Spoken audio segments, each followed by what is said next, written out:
Flex ko lang nga pala sa inyo guys, ito yung napakagandang gymnasium nila dito sa International Hotel. Dito nga sa Cork, Ireland. Ito pa yung shower room nila.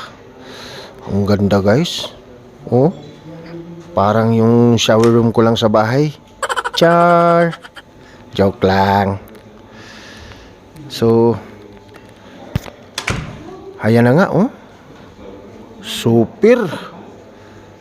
Grabe ang ganda. Oh? Shit, ang ganda.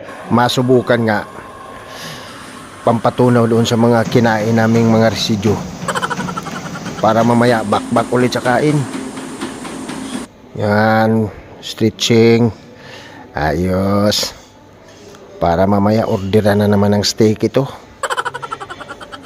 Yan, workout lang muna bago umuwi at mag-proceed na sa airport.